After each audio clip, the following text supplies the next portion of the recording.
Hello, my Aloha tribe, and welcome to the Aloha Perspective, where you get a little bit of something and a whole lot of everything. Happy Tuesday. I'm back. I am back. I'm back.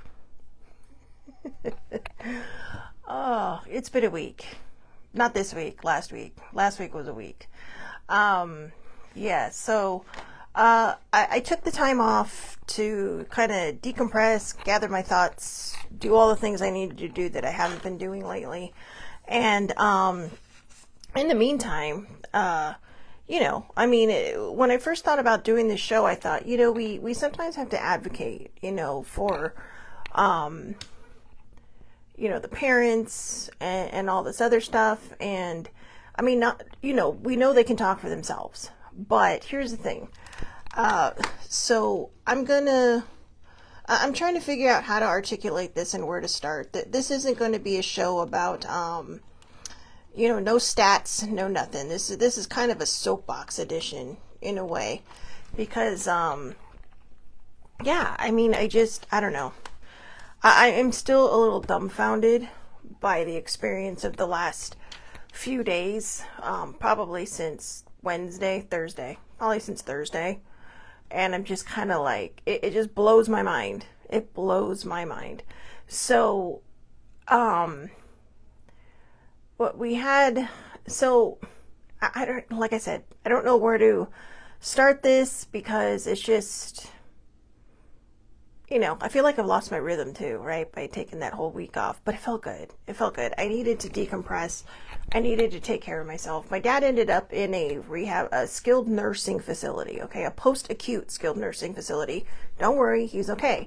It was for rehab because his body has been weak. He hasn't been able to eat. He's lost a lot of weight, and we're still trying to figure out why and how all this stuff is happening. But, in the meantime, oh, good morning, older sibling. So in the meantime, I thought, and then he thought that, going from the ER to a skilled nursing facility would be good for him. He'll get the exercise he needs. He'll get the physical therapy he needs. He got physical therapy, but here's the thing. I don't know how many places are like this, okay? But this place was. One hand did not talk to the other. So, good morning, Muddy. So when, my dad was, yesterday my dad's just like, I'm out. I'm done. He's all, I go to physical therapy for 40 minutes a day, and then the rest of the time I'm just laying here. Because he had a fall risk thing on his arm, right? And so, the nurse tells him he can't get out of bed because he's a fall risk, but the physical therapist guy says, well, you can get out of bed and you can get into the chair and you can call a nurse and let them do that. He's also what? So I sit there for 2 hours? It's not, I don't know what to call it, but that's not physical therapy. That's not going to help somebody. What they need, and I'm not saying that the physical therapist has to be there 24/7, but give him advice. Tell him, hey, Mr. Lucas, go outside. My dad was right at a nice patio. Go outside, sit down, take the chair out, do laps. I told my dad that. And he's all like, well, the nurse says I can't get out of bed because I'm a fall risk. And it's just like, so then the PT guy comes in yesterday, and he's all like, oh, well, you can get out of bed. He's all, that doesn't mean anything. And it's just like, okay, you might want to tell the nurse that, because the nurse is telling him one thing, and I've heard it, and you're telling him a whole different thing. But again, what's the point of just sitting in a chair, right? He can do that at home. So he also wasn't sleeping. He had a terrible neighbor, and I get it. Good morning, Angie. And I get it. When you're in a place and you have to share space, most of the time that he's had to be in a place where he had to share space, he's always had very considerate neighbors, okay? The person next to him did not give a shit. Turned on the TV, he turned it louder than my dad's, then fell asleep. And it's just kind of like, and he was there first, so maybe he thought, well, this is my room. And it's like, no, dude, you got to share, all right? So, of course, that doesn't help. So he doesn't sleep either. So it's just all kinds of just bad things happening. So Sammy says, sadly, it seems that the medical places, including hospitals, are like that. The right hand doesn't know what the left hand is doing. No, they don't. Now, the medical coverage we've had since I was a baby. Okay. And, since we moved to California. So, that's quite a few decades under our belt with this particular place. And I mean, over the years, I've thought they've gotten better. There are places in their coverage where they just fail everybody. But for me, I've always been lucky. I've always been lucky that I've had, knock on wood, good experience. And for the most part, my dad has too. But this last time to the ER, it just felt like everybody was just phoning it in. Like nobody cared. I mean, the doctor discharged him before he even had his CT scan because we were trying to figure out why he's anemic. They did an x-ray, they did something else, but the CT scan was going to go over the full body. So meanwhile, I have a cousin who's a nurse. Thank you very much to my cousin Carrie. And I'm just, basically doing a screen recording of everything and sending it to her and going, they're doing absolutely nothing here. And she works for this same organization. She was not happy. So, because it's like, and it's not just because it's family, but it's because they're not doing their job. This man's dehydrated. You're telling him he's dehydrated, but you don't put him on a saline thing, to hydrate them, right? And I get that he has, he is on a water pill because he has, he's had heart issues. I mean, he has a heart condition, okay? He's not dying, but he has a heart condition. And so, you have to make sure the fluid doesn't gather around the heart. But in every other place, they put him on a water pill and they put him on a saline drip. Nothing. They ended up keeping him overnight. Where they moved him was way better than where he was. But it's just like every time something needed to happen, I had to ask. And of course, when you work on behalf of your parents, because they're kind of strapped to a bed, right?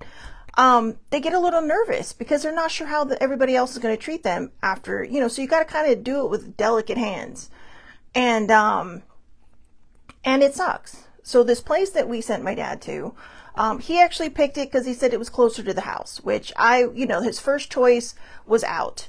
This place, I wouldn't send maybe my worst enemy, but I wouldn't send anybody else there. I also think it's a training facility. So the case manager told us, look, where you're going, it's a lot more people to one person. Understand that. Not a problem. We're not asking for 24/7 care here. All right. We're just asking for someone to show up when we ask for them or when my dad asks for them. So anyways, they have it on the wall. It says when your shower time is. Physical therapy ended up being in the 10 o'clock hour, between 10 and 10:30. Every time I was there, and my cousin went on Friday, my cousin Jeannie. And so, you kind of had a window for that. But then it was like, I came in, I skipped Friday because I told my dad, I said, I just need a day. It was a long week. It was exhausting. It's been a long year and a half and I just needed quiet. And he understood. He's like, just come Saturday. So Saturday I come in and I'm all, well, I said, I think we talked on Friday. And it's like, well, did you get your shower? And he, on Thursday, because he was dying for a shower. My dad is a very fastidious person, very clean, very pristine. He's like, no. I'm like, what? And so the other guy did. Okay. And so he's all, yeah, they said they were going to do it today, which was Friday, because we were texting. And I'm like, oh, okay. So I come in Saturday and said, well, how was your shower? And he's all like, I never got it. And I'm like, what? And he's like, yeah, nobody ever came by to give me my shower. And I'm like, okay, that's it. So I'm like, I'm going to go to the nurse's station. No, don't. Because, we hear all these horror stories, right, about elderly abuse in nursing homes. Okay, well, forgetting about them is also elder abuse. This man is in his bed. He's told he can't really do anything. He's actually getting weaker because he just lays in the bed all day. Nobody does any work with him. It's just, they tell him he can't get out, but then they tell him that he can. And it's just kind of like, what is happening here? So I finally go. And they're all, well, his bath day was Thursday. And I said, I understand that. And nobody ever showed up for it. They showed up for the guy next door in the morning when his shower time is, but nobody came here. Then Friday, they said they would do it Friday. Nobody showed up. Oh, well, they showed up during physical therapy. I don't care if they showed up during physical therapy. They need to come back. Okay, I didn't say that part.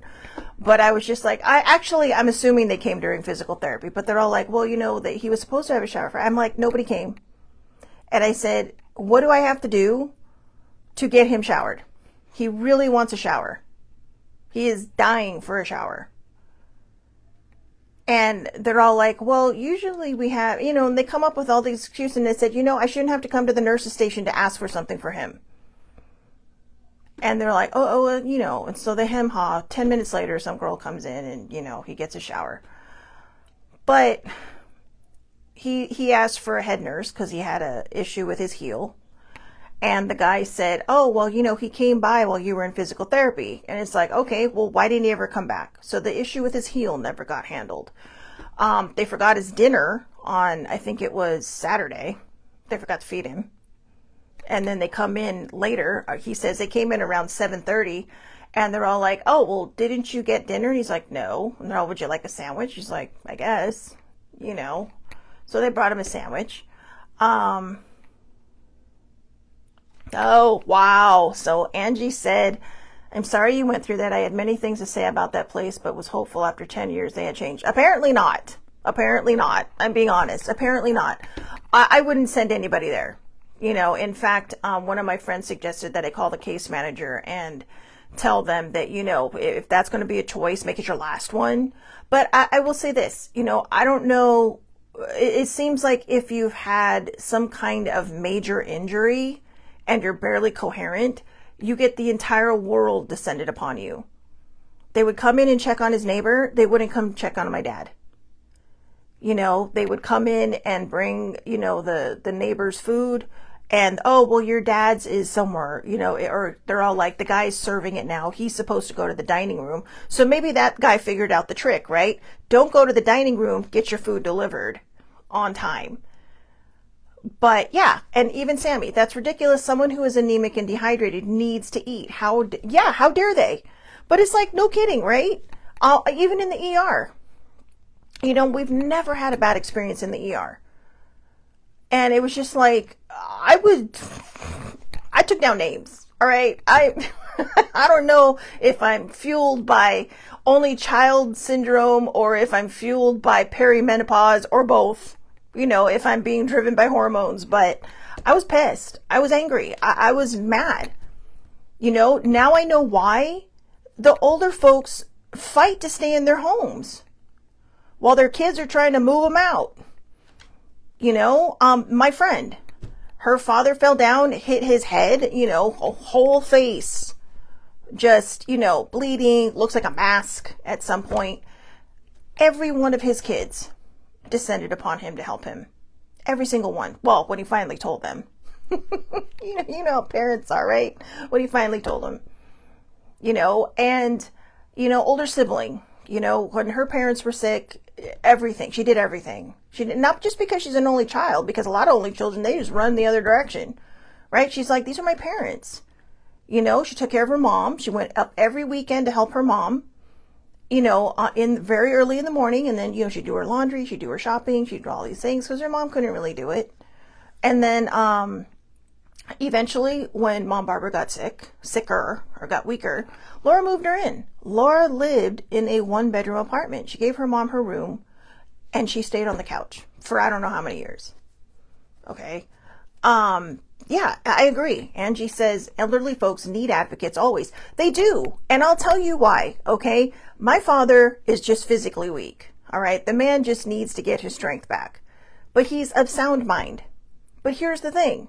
We need to advocate for them because they look at him and they go, oh, 80 years old, you're old.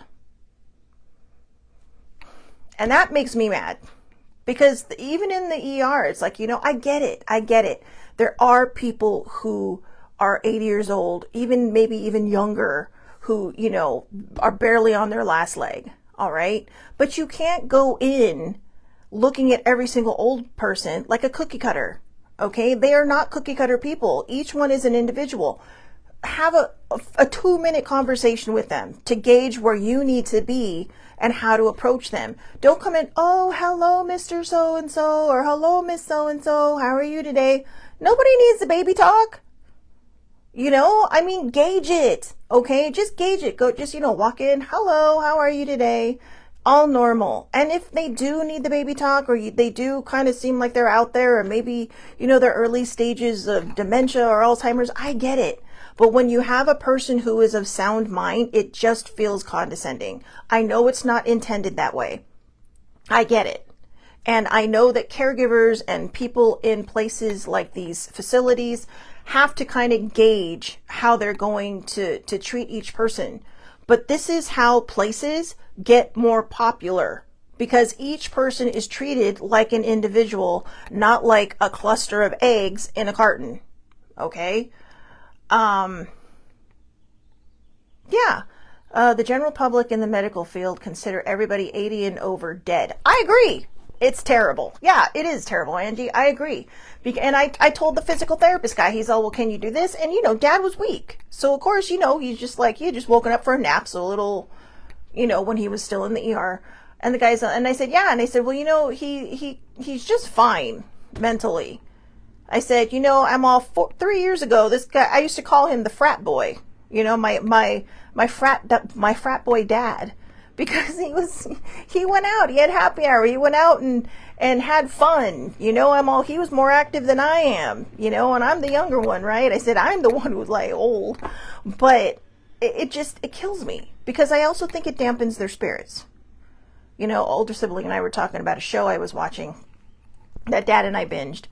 And, this guy, he's all like, they kept finding their neighbor hiding in their barn. And they're like, well, what are you doing in here? And they're all, well, my son wants to put me in a home down in whatever city it was. And she's like, I don't want to go. And so they talk to him. He's like, well, I'm afraid she's going to fall. What if she falls? And it's like, dude, she has all these neighbors. She walks to their houses. It's just like, oh my God. and she finally did it because he was relentless. He put her in there and she escaped, right? So she gets all the way back to the mountain on her own.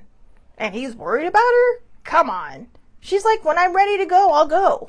But you can't force me into it. But, yeah. Angie says he's amazing. He is pretty amazing. And, we love you too. And yeah, I mean, he is. He's fun. He's funny. I mean, the guy was traveling. The guy, he did like a, I know he was probably only, let's see, was it about 4 years ago? So he was 76, late 70s, either way. He's out there doing road trips. We took a cruise. But it's just, I don't know. The good thing about it is he was able to do a lot of thinking. And he was able to do a lot of what he knows he needs to do to get better. And we're still trying to figure out the whole taste thing. I'm still lucky that we have my cousin in my corner. In our corner, not my corner, but his corner. Actually, all of our corners. She, you don't talk to her for like 3 months and it's like, oh my God, I got this. Well, what's going on? She's like the family nurse. So, and I'm surrounded by nurses, but this is the one I talk to the most. So, oh yeah. And I even wrote notes, now I know why the elderly fight the homes, fight to, you need to talk. Oh yeah. Here, you need to talk to them, not at them. Okay. They're adults, not children. And then my last one, they're your parents, they're not a burden. I mean, yeah, for his 77th birthday, Angie was reminding me, they went on a cruise. They all went to Mexico. And I don't know that he got off the ship. But by then, he was already struggling with the physical stuff, because it turns out he has like rheumatoid arthritis or something like that. And, well, not something like that. He has that. He's trying to deny it, but I think he's finally coming to the realization that he has these things. And, if you take care of it, you can continue to live this great life. And he has been. I mean, in a way, he's fought a lot of odds, all right? Because older siblings, mom had congestive heart failure, but she also had lung cancer earlier. So she had a few lobes missing. So that really kind of pushed her in a very difficult situation.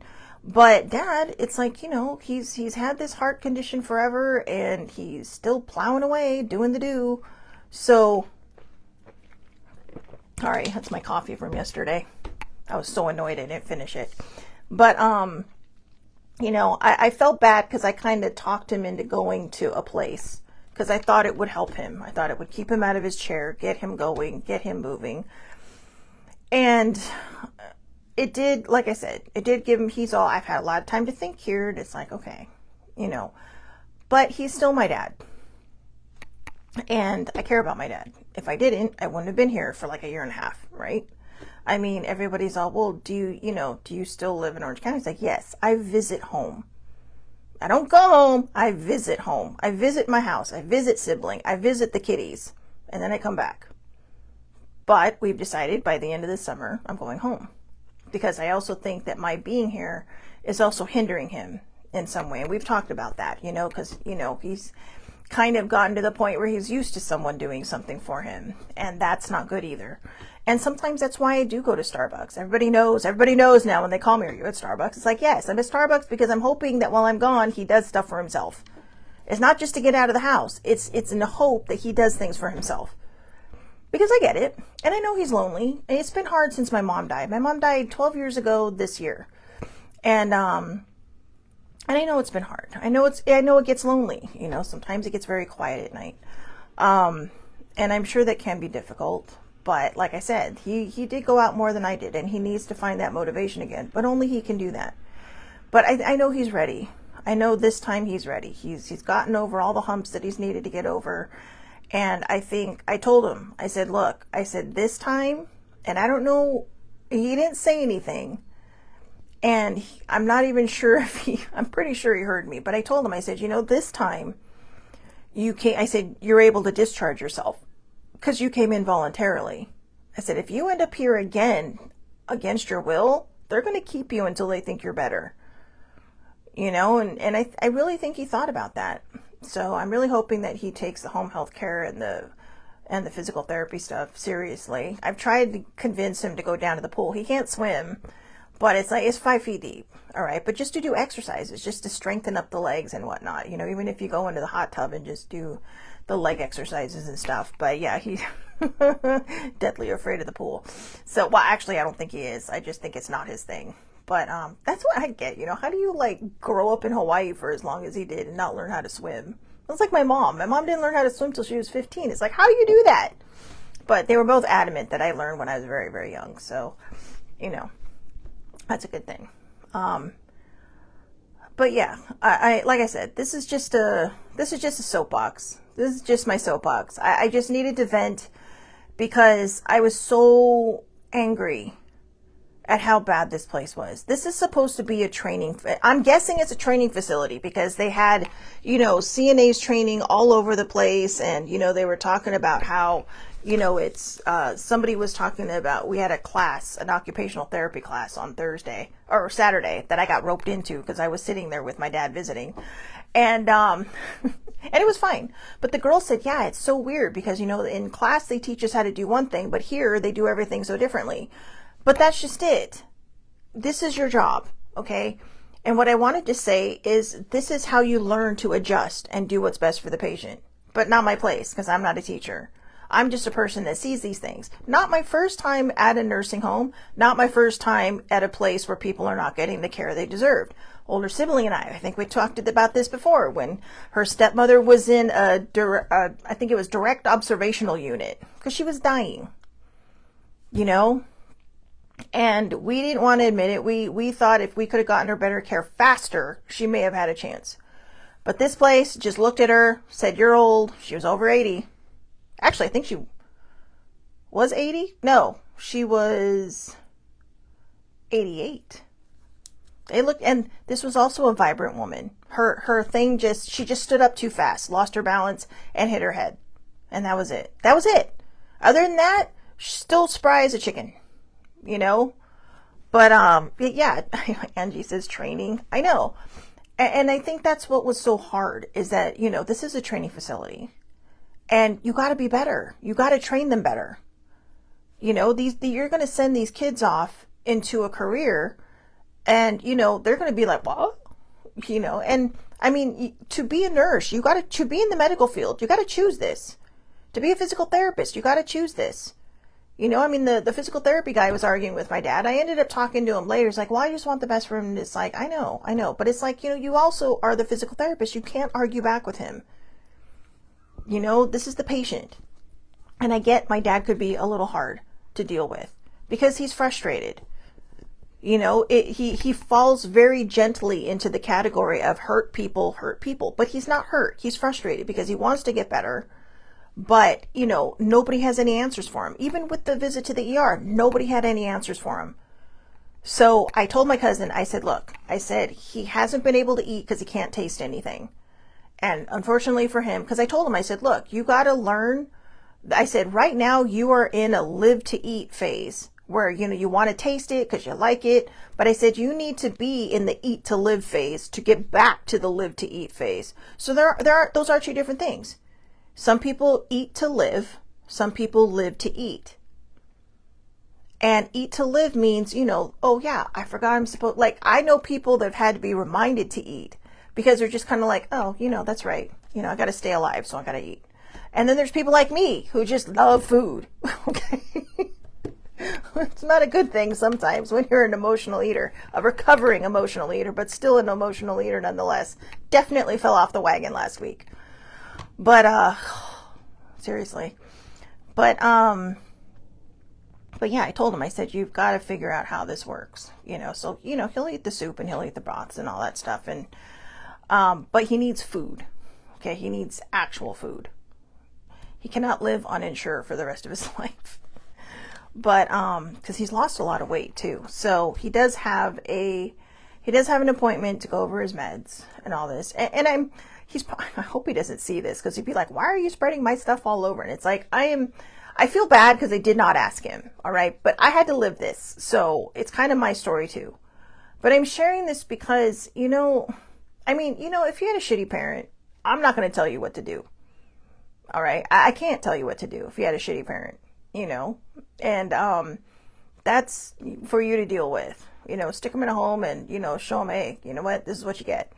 But, and, I don't mean that to be mean, but when you have good parents, when you have good people who raised you, who did so many things for you, who, bent over backwards to make sure you had things, whether it was a brand name or not, just to make sure that you had things. I think we owe them.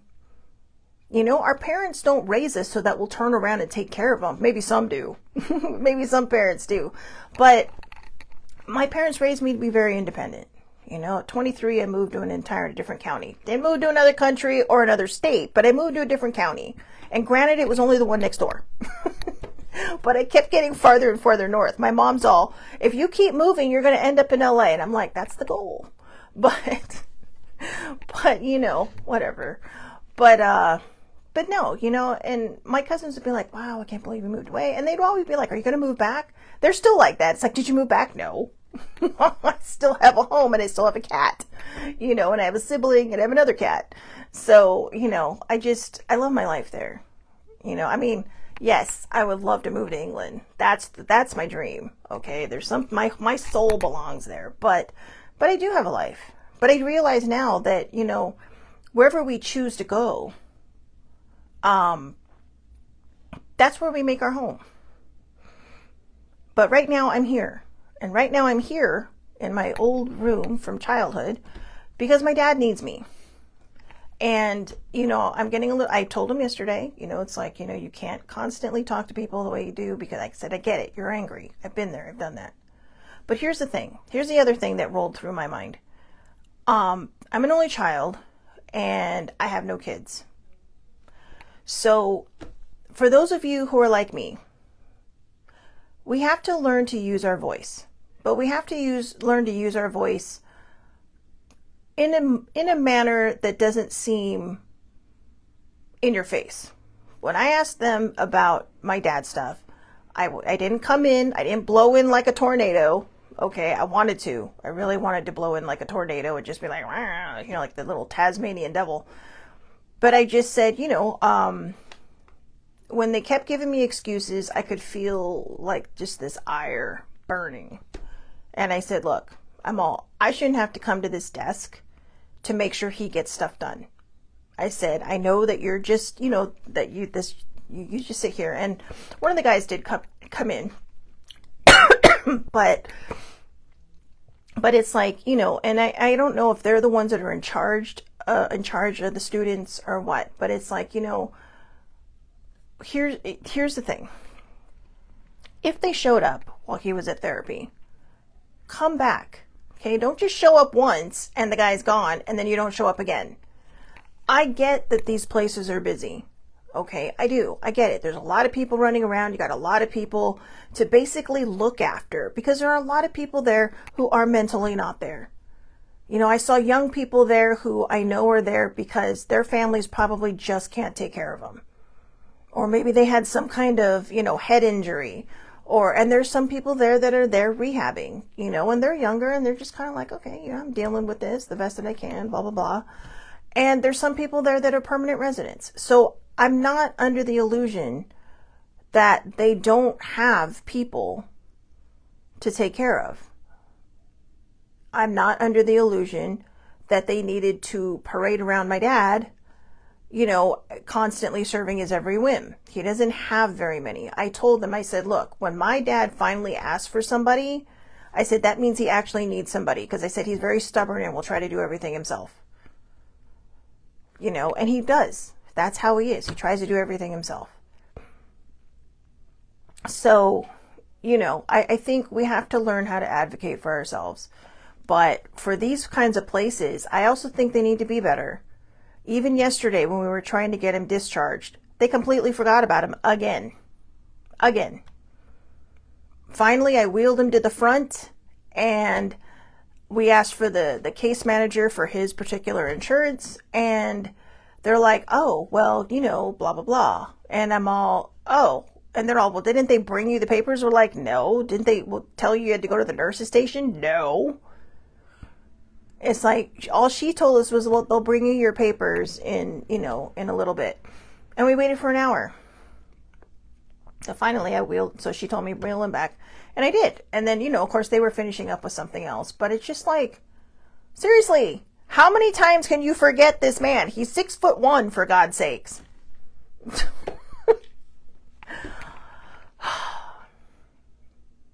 Actually feel better with him being home. I'm not going to lie. I was so worried about him being there because they were so horrible that I think the only day I really got any good vegetating time was Friday for a little bit, but mostly Saturday night.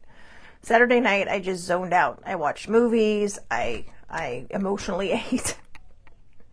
I was just like, I fell asleep without even realizing I was watching my baseball team play, and I just out like a light. Woke up after the game was over and was like, whoa, what happened? I thought I was only asleep for 5 minutes. I was asleep for 2 hours. But it was exhausting. It was exhausting. And if it was exhausting for me, I can't imagine how exhausting it was for him. But we have talked, and I am going to stay on him because he does need to get better. He does need to get back into his life. He is accepting visitors now. I'm done. I am going to, he's all, yeah, people can come visit if they want. So it's like, okay, good. All right. So Angie, you heard that, right? If you're still on. I don't know if you're still on, but if you're still on, Uncle Ed said, come visit. So anyways, thank you all for listening. And I know this was more about our story, but I think the reason I wanted to share this was because I was really angry at the ER. I mean, this whole experience since last Monday has just been one entire circus shit show. And it went from bad to worse. I mean, the care in the ER was awful. The care in the nursing facility, awful. Like I said, I think if we had gotten him somewhere else, it would have been better. Not that the ratio to people are, but now having heard Angie talk about this place and how bad it was, I think if we had gotten him somewhere else, but I do believe this, everything happens for a reason. And we know that maybe this is what he needed to get in, just to think and to get all that the brain going and saying, well, this is what I need to do. And this is what I want to do. And this is what I hope to do and accomplish, So yeah, I also want to thank the neighbor Justin for helping me get Dad up the stairs. So, because the stairs can be difficult. My dad lives up 14 steps. Okay. And, they've lived, my parents bought this place 38 years ago. So, this is his home, and he knows one day he's probably going to have to leave, but right now I don't think he's in that place. Like I said, his body just needs to get strong again, and he'll be fine. I remember Norm from work. Norm, went on and on. He did have a bad fall, which he admitted was probably not the wisest thing. He had steps in his house, not a problem, except he was trying to carry a box down them. And when, I don't even like carrying shit down the stairs because, you can't see anything. And he missed a step, unfortunately, and broke his collarbone. And I think, for such an active person like him, it just kind of broke him. Not just physically, but, emotionally and spiritually. It just kind of upended him because he couldn't do the things he wanted to do. And it was taking longer. It takes a little longer to get better, right? So anyways, oh, hi, Leah. Good morning. So yeah, anyways, thank you for letting me complain about that. Remember, our parents aren't burdens. I know sometimes it may feel that way because they're very headstrong. They can be very, very headstrong. Mom Barbara was headstrong. Dad is headstrong. Mom is headstrong. My mom was headstrong. Because they do. They're still physically able. And I think at some point maybe sometimes they do lash out because, people do tend to look at them and treat them old. And I hate that. It's like, look, I'm under no illusions that my father's going to live forever. Okay, I'm not. But I also know him and I know how he is. And I know that when he is when he is stronger and able to do things and able to walk down those stairs and able to, just do whatever he needs to do, that he's in the thick of life. But then people come up and they treat them like they're old. And or even like, I think I fall victim to this sometimes, or not fall victim, but I think I fall into that category sometimes too. I was watching a video on this woman. She's 83 years old and she did the Boston Marathon in April. And that was her 6th marathon to complete this. I guess they have a thing that you can sign up for where you do 6 of the big marathons in different countries. I think she did the New York City Marathon. They have one there, right? The Boston Marathon, the one in London, the one in LA. I don't know where else she had gone, but she had talked about all of them. But it's like, damn, this woman's 83 years old and she's running 26.2 miles. I can't even run like 10 feet. Okay?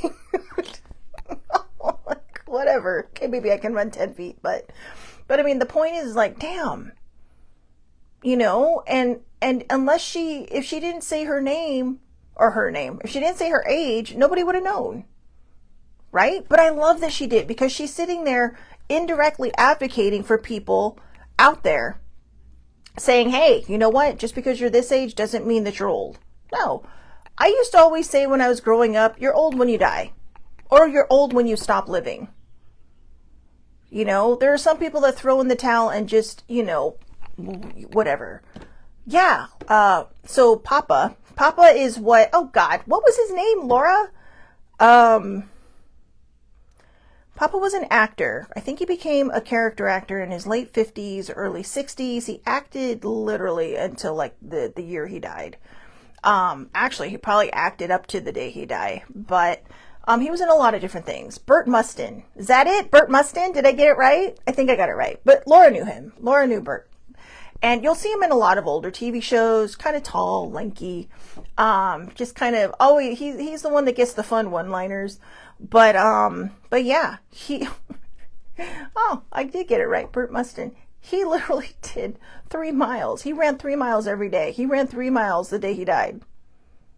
And maybe that was the last thing he wanted to do. It's like, but he did. He went out there and ran 3 miles. And when I say running, guys, I don't care if it's a jog, all right, or a fast walk. If you're out there doing stuff, you're out there doing stuff. I think he was in his 90s when he passed. But yeah, he just gave it a whirl. He's out there going, yeah, I'm out here living life. And he did all the things he loved to do, even on the day he passed away.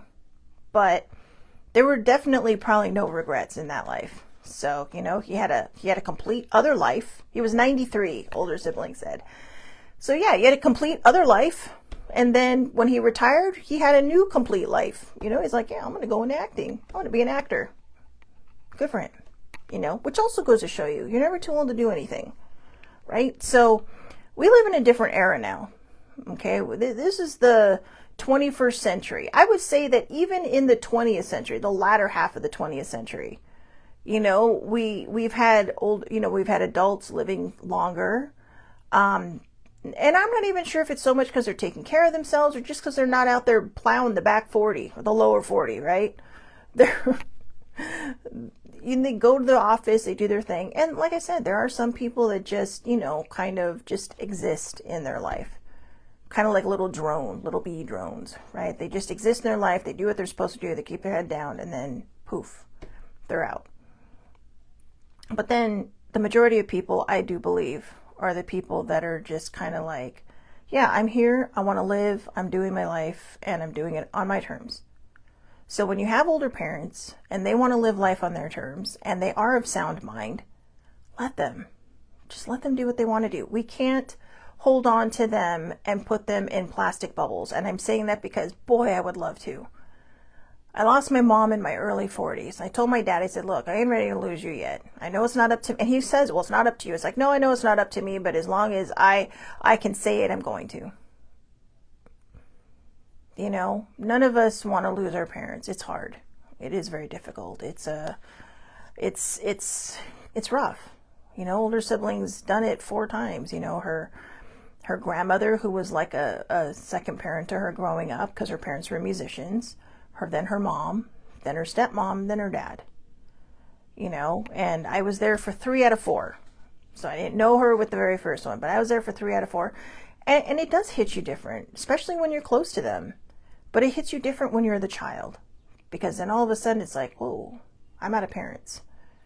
And I think that's sometimes why, and I think that the TV show I was talking about, that was exactly it too. He wasn't ready to lose his mom, and he did come to visit, and, he was a good son, but I think he freaked out for a moment. And then she did, well, now I'm saying it. She did this for him. My dad did this for me, and I feel bad about that. I just thought it would be a better place. I really did. But yeah, and I think we just have to let them live their lives. They know what they need to do. So, and they need to do it. And I think this is a good lesson for me too, because older sibling and I have, we're a little distant in age, and she's very headstrong too. And there are times when I see her and it's like, oh, maybe you shouldn't be doing that. And I need to stop that too, because she's an adult. All right. As long as she's of sound mind, I can't make choices for her. I can't make decisions for either one of them. But, like I said, sometimes I think it's just our fear, our fear of losing them, our fear of, what might happen. And for those of us who feel that way, we have to let go. That doesn't mean we're letting go of them, but we have to let go of the fear. Because if we let fear drive us, it will drive people away. Or it'll just continually make them mad at us, or it'll continually make them just push back really hard to the point where you just want to walk away. So sometimes we just have to let, it's like with kids, right? They always tell you got to let them make their own mistakes or they're never going to learn. Well, in this case, our parents have done that. They've raised us, they looked after us, and yeah, it's kind of our turn to look after them, but it's not our turn to treat them like children. It's our turn to make sure that when they end up in places that they get the help they need, or to find a place that will, but to also listen to them. Listen to what their needs are. Listen to what they want, what they need. That's very important as well. All right. So, I know we were all over the board on this one. I do apologize. I think part of me needed to vent, but I wanted to vent that on here because I wanted people to understand that we have to be better when it comes to our parents and, places that we send them to, or that they voluntarily choose to go to, need to be better at taking care of them, not just, phoning it in like it's, just, oh yeah, well I get, my 8 hours are done, I'm out, bye. No, these are people, these are human beings. These are people who physically need things sometimes and can't do it for themselves. I'm going to close it out with one person who I absolutely adored, absolutely loved. And I mean, it broke my heart when she passed because I didn't know her for very long, but just a peach, just an absolute peach. And that's Aunt Stell. Aunt Stell. Look, I want to cry when I talk about her. It's Laura's aunt. It was her grandmother's sister. I remember she's like, well, I'm going to go, when I first moved in with the older siblings, she's like, I'm going to go visit my aunt. Do you want to come with me? It's like, sure. You know, and I didn't know anything about Aunt Stell, but then all of a sudden you find out she was one of the, you know, she was in one of the first female jazz bands when they were younger, like her, like Laura's grandma and her aunt. They, you know, did she play the drums? I think she played the drums. I know her grandmother played the violin and the sax, but I think Aunt Stell played the drums. But yeah, she was in one of the first female jazz bands. She met Bojangles. She met Duke Kahanamoku, who was like, you know, legendary Hawaiian, right? And Bojangles. I mean, come on, Bill Robinson. She met Bojangles. But, you know, this was her life. And then all of a sudden you had this poor woman who's just basically trapped in a bed, who had all her physical, who had her whole mental capacity, you know, she, like sharp as a tack. You know, and I used to bring her cookies. She loved that. In fact, later I found out from her granddaughter, oh, are you the one? She's all, you the one? Are you the Shelley that brought my grandma cookies? Because she loved it. Yes, the first female drummer. There you go, in a all ladies band. So, older sibling has really introduced me to quite a fascinating world. I remember for a while when we went to go see the ladies perform at the club, which her mom was one of the ladies until she passed. But Jerry, which, you know, who she called Grandpa, she was like the female drummer there. But I was sitting at the same table as the lady that wrote the theme song for Friends and The Color Purple. And I didn't even know it. We were just talking and, you know, and she, you know, she would talk to me and blah, blah, blah. And I never let on when I found out who she was because I realized she just wanted to talk to someone. She just like, yeah, look at me. I'm in my element and blah, blah, blah. And then finally I did tell her at one point because my mom did go to see The Color Purple. And I said, I just wanted to tell you, and I said, forgive me because I know we have a lot of conversations and I try not to bring it up. But I said, my mom loved that show. And she was so tickled, and I was so afraid to tell her because my mom's like, you have to tell her that I love this. She's like, I really don't want to. I don't want to let on that I know who she is. But anyways, so yeah, she wrote the music for that. But yeah, just a fascinating world. But Aunt Stell, I told older sibling, I said, you know, I have a funny feeling that if she would have gotten the physical therapy and people didn't treat her old, that she probably would have lived longer. Would have loved to have gotten to know her better. I only knew her for about a year, but loved her. Absolutely loved her. So anyways, let's be better. You know, I'm not saying that we're not already better, but I'm all, let's be better. Let's not talk down to our parents. Let's not treat them like they're 5. Okay. I mean, there are situations where family has dementia or Alzheimer's and I get it. That's when they really truly are like raising another child. But when they are of sound mind, let's treat them like they're of sound mind. Okay, yeah, they're older, but don't see the old person. See the person that's still in there, that's always been there, the one you've always known. Okay, 80 isn't dead. 75 isn't dead. All right, they're still living, they're still active, there's still things they want to do. This is why places like AARP and all that exist, because they're trying to show people that life still happens after retirement, that life still goes on after 50. You know, I mean, I'm 53 and it's just like, I do sometimes think about like, what's going to happen to me? I don't have kids. I'm not married. And, you know, it's like, maybe I'll have a partner when I get old, but if I don't, a baby sibling is promised that I will not die alone. So when I heard that, weight off the shoulders, and I felt better. I did. I felt better. But yeah, let's just be better. Let's do better. Let's be better. Let's, take care of our people, but let's not talk down to them like they're 5. All right. So I hope everybody has a wonderful, wonderful day. I'll be back here tomorrow, 8:30 a.m. Pacific time, Facebook Live. All lives are public under Shelley Marie Lucas. Anybody can watch. It is Self-Care Wednesday tomorrow, so maybe we'll do something self-care, or maybe we'll do an oracle. I don't know. Haven't decided yet, but we'll figure it out. All right. Have a great day. Thank you to everybody that came on. Sammy, older sibling, Angie, Leah, all of them. I don't know who else came on. It's hard for me to see because not everybody pops up when they come on. So and sometimes I don't even see comments. So yeah, I will see everybody back here tomorrow. Have a wonderful day.